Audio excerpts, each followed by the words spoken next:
ठीक है। तो देखिए basically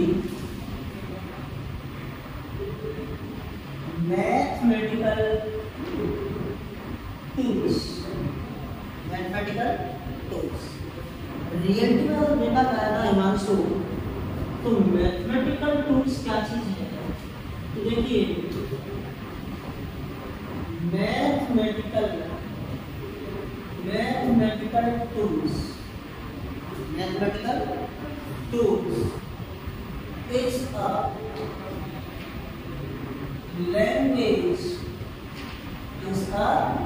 language of physics,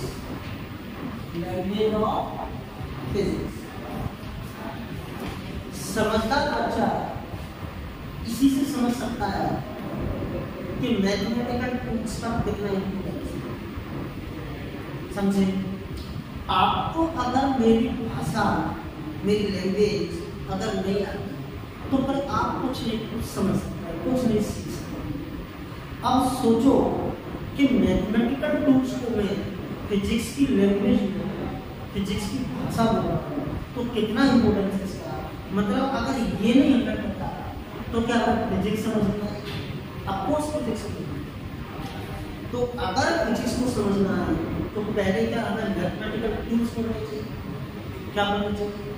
mathematical. बोलोगे अब इस मैथमेटिकल टूल्स में मतलब बेसिक मैथमेटिक्स, वेक्टर, ये सब कुछ आ जाता है।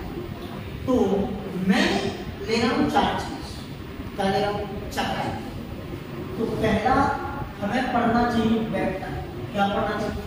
अगर हमें जेईई और नीट के लिए प्रिपेयर कर रहे हैं तो हमें ये निश्चित ही पढ़ना चाहिए। सबसे पहले क्या पढ़ना चाहिए? वेक्टर। और फिर रनिंग में चलते हैं, कोई प्रॉब्लम नहीं होती। वेक्टर। दूसरी बात ट्रिग्नोमेट्री। क्या चीज? ट्रिग्नोमेट्री हमें आनी चाहिए। ट्रिग्नोमेट्री हमें आनी चाहिए क्योंकि हमें कई जगह कैलकुलेशन होती है तो साइन थीटा, कॉस थीटा, उनके रिलेशंस कई जगह यूज में आते हैं। तो हमें ट्रिग्नोमेट्री की बेसिक नॉलेज होना। मैं ये नहीं कहता कि जैसे मैथ होता है बच्चों के आपके पास क्या है, तो जिन बच्चों के पास मैथ होता है तो वो तो ट्रिग्नोमेट्री बहुत ज़्यादा पढ़ते हैं और उनको पढ़ाने की जरूरत नहीं होती है क्योंकि वो इतना डिटेल में पढ़ लेते हैं जितना मैं भी नहीं पढ़ा। समझे? बट जो बच्चे बायो वाले हैं उन्होंने ना तो इतने डिटेल में पढ़ा और ना आके उनको कुछ पढ़ने को मिले क्योंकि कोई चैप्टर तो ऐसा है नहीं आपके लिए, तो यही पढ़ाया जाएगा। अब आपके लिए जरूरी होता है समझेंगे तो ट्रिग्नोमेट्री। तीसरा अगर हम बात करें तो कैलकुलस। क्या चीज? कैलकुलस। कैलकुलस में आता है डिफरेंशिएशन और इंटीग्रेशन। डिफरेंशिएशन और इंटीग्रेशन। तीसरे चौथे नंबर पर अपना आता है ग्राफ। क्या आता है?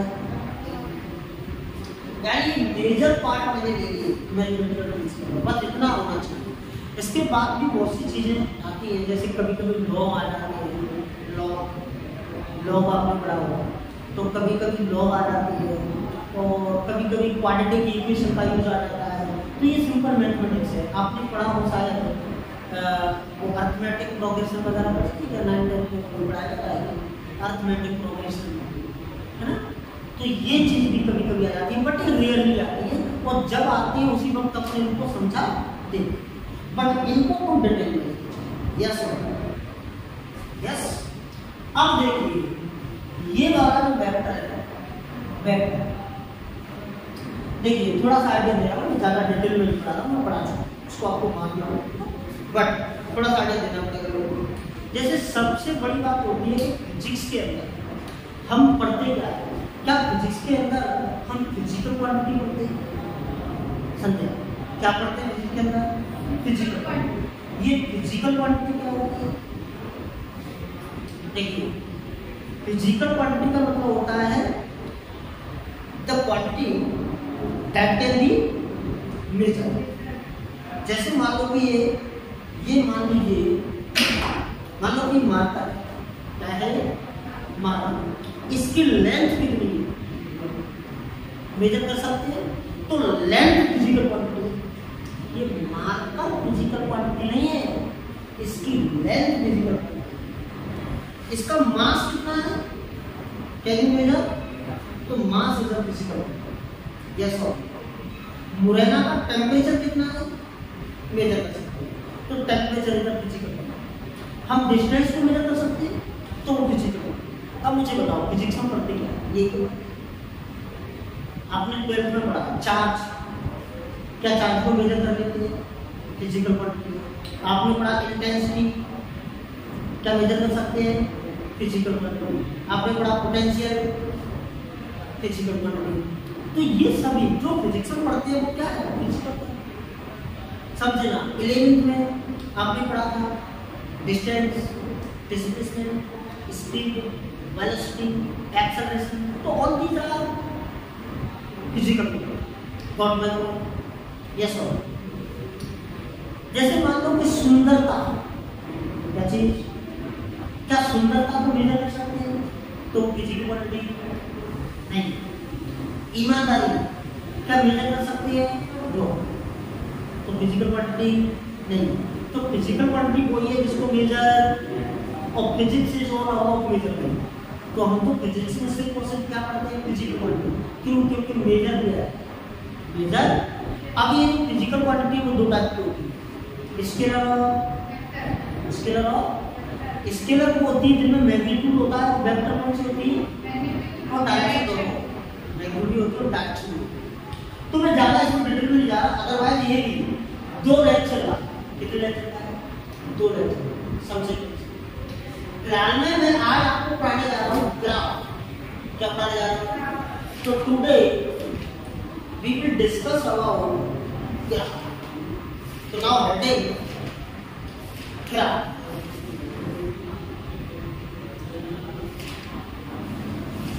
ठीक, ग्राफ से पहले मैं एक चीज और देखना चाहूंगा, जैसे फंक्शन। क्या चीज? फंक्शन। थोड़ा थोड़ा ये नॉलेज हमें देना है। फंक्शन क्या चीज? फंक्शन। तो what do you mean by function? ये मैथमेटिकल चीज है, मैथमेटिक्स है। तो फंक्शन, तो function means relation between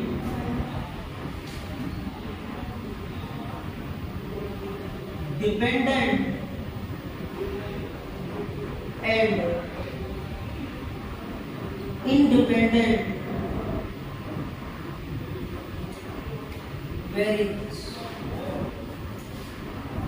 Yes, relation between dependent and independent variable. बोलो बात को समझे? देखिए आपने पढ़ा, जैसे मान लो कि एक क्यूब है। क्या है? समझना नहीं। एक क्यूब, क्यूब की साइड x, क्यूब की साइड क्या है? एक में ले रहा हूं स्क्वायर, क्या ले रहा हूं? स्क्वायर का एरिया कितना होगा?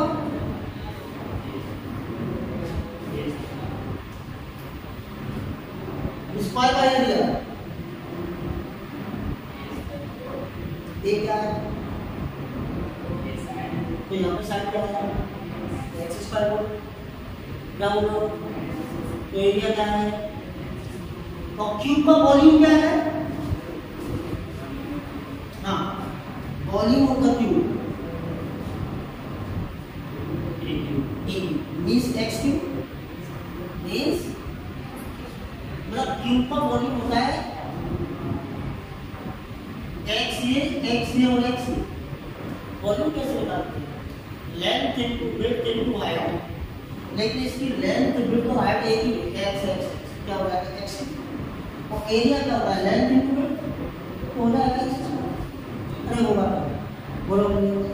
तो देखो यही फंक्शन, ये क्या है? फंक्शन का मतलब क्या होता है कि ये एरिया है। एरिया क्या है? एक फिजिकल क्वांटिटी। क्या है? और x क्या है? साइन। x क्या है? तो this is the relation between area and side. Area and this is the relation between volume and side. Yes और तो this relation is known as function. This relation is known as. बात को समझो, बोलो clear? बड़ा आपको पता है कि वॉल्यूम क्या है, एरिया क्या है, बट आपको एक नया नाम दे रहे हैं फंक्शन। बस इन चीजों को पकड़ लीजिए, बोलो आपको समझो। अब एक बात बताओ, ध्यान से देखो, इसमें देखना, ये एक्स है और ये एरिया है, क्या है एरिया। तो एक्स अगर मैं 1 ले लूं तो एरिया बना है, एक्स 2 ले लूं तो एरिया 4 है, एक्स 3 ले लूं तो एरिया 9। बोलोगे? तो एक बताओ कि एक्स की वैल्यू तो हम रख रहे हैं, हमने 1 रखा, समझे? तो ये बना, हमने एक्स की वैल्यू 2 रखी, तो ये 4। एक्स की वैल्यू तो हम रखते हैं 1 से, बात समझे? तो एक्स की वैल्यू तो हम रखते हैं, लेकिन ए की वैल्यू क्या एक्स पर डिपेंड करती है? एक्स क्या होगा, क्या उसके अकॉर्डिंग ए आएगा? एक्स बदल दोगे तो क्या ए बदल जाएगा? यस और क्या A depend on X? What is A? तो A depends on X, X की वैल्यू क्या होगी उसके अकॉर्डिंग ए आएगा। तो क्या A depend on X? A depend on, बात को समझे थे, बोलो मेरी बात समझिए। मान लीजिए कि आप ऐसा समझो कि 100 के नोट हैं, बोलोगे ये लेकर आ रहा है और आपको उनकी गड्डी बनाना है, क्या बात? ठीक, ये लेकर आया 200 नोट्स ऑफ 100, तो आपने 100 की 2 गड्डी बनाई। अगर ये 300 लेकर आएगा तो 3 गड्डी बनाओ। तो गड्डी कितनी बनेगी depends on number of notes, ये कितने नोट्स लाएगा इस पर निर्भर करेगा, समझे ना? तो सिमिलरली यहाँ पे x क्या होगा इस बात पर एक डिपेंड करेगा कि समझेंगे, बोलोगे? अगर मान लो कि कार जा रही है मुरैना से ग्वालियर, तो मुरैना से ग्वालियर जाने में टाइम कितना लगेगा? क्या depend on speed? Depend on speed. Speed ज्यादा होगी तो टाइम कम लगेगा और स्पीड कम होगी तो time depends on speed, time depend on, तो टाइम क्या कहलाएगा? Dependent variable. क्या कहलाएगा? डिपेंडेंट वेरिएबल, समझेंगे? ऐसे ही यहाँ पर ए किस पर डिपेंड कर रहा है? एक्स। तो ए क्या है? Dependent variable. और एक्स क्या है? इंडिपेंडेंट। क्या एक्स की वैल्यू हम खुद चूज कर रहे हैं और ए की वैल्यू डिपेंड करती है एक्स। एक्स क्या है तो ए डिसाइड करेगा आपको। Got my point? यस और क्या मेरी बात समझ आ रही है? बोलो क्लियर? ठीक है ना? तो वो वेरिएबल्स क्या होते हैं? जिनकी वैल्यू कांस्टेंट होती है, जो बदल सकती है। एक्स बदल सकता है, एरिया भी बदल सकता है। आप एक्स बदलोगे उसके अकॉर्डिंग एरिया भी बदलेगा, तो ये दोनों कांस्टेंट नहीं है, ये दोनों वेरिएबल है, समझे ना? जैसे आपने पढ़ा पाई, क्या पढ़ा आपने? पाई, तो ये तो कांस्टेंट है। क्या ये बदल, इसकी वैल्यू 3.14, ये क्या है? कांस्टेंट। आपने ग्रेविटेशन पढ़ा है? ग्रेविटेशन चैप्टर नहीं पढ़ा, छोड़ो। बट आप ये तो समझ सकते हो ना, कांस्टेंट को समझ सकते हो, कांस्टेंट क्या होते हैं, समझ आया कि नहीं?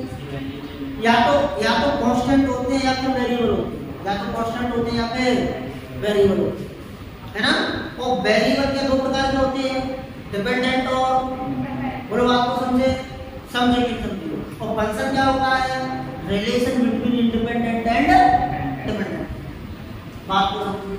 तो ध्यान से देखना, ये एरिया आपने लिखा है ना, तो मालूम है ऐसे लिखा जाता है कि area is the function of x. क्या लिखा जाता है? मतलब area depends on x, area depends on, लिखने का तरीका, लिखने का तरीका है, और माइंड मत करना ऐसे कि पता नहीं क्या लिया है, ऐसे लिखते हैं।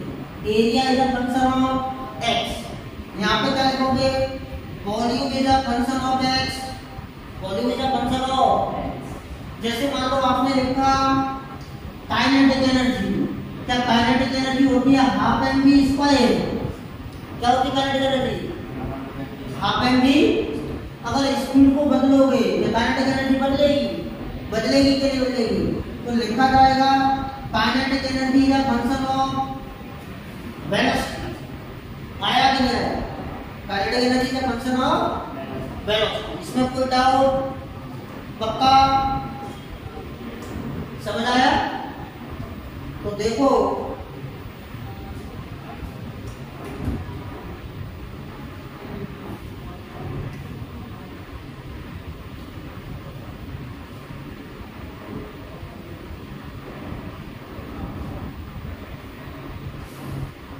देखिए, तो फंक्शन यानी relation between dependent and independent, yes ऐसे लिखा है। मान लो बाई मतलब जैसे वॉल्यूम हो सकता है, एरिया हो सकता है, काइनेटिक एनर्जी हो सकती है, नहीं आया समझ। और मान लो बाई फंक्शन है एक्स का, बाई किसका फंक्शन है, क्या लिख सकते हैं, अब एक्स की जगह पर भी आ सकता है, कुछ भी आ सकता है, नहीं आया समझ, आया भी नहीं, तो ऐसे फंक्शन को लिखा जाता है, समझे। अब देखो ये जो फंक्शन है ना, क्या चीज फंक्शन, ये फंक्शन होते हैं कई प्रकार के, एक होता है अलजेब्रिक फंक्शन, क्या चीज अलजेब्रिक फंक्शन, एक होता है ट्रिग्नोमेट्रिक फंक्शन, एक होता है लॉगरिथमिक फंक्शन, लॉगरिथमिक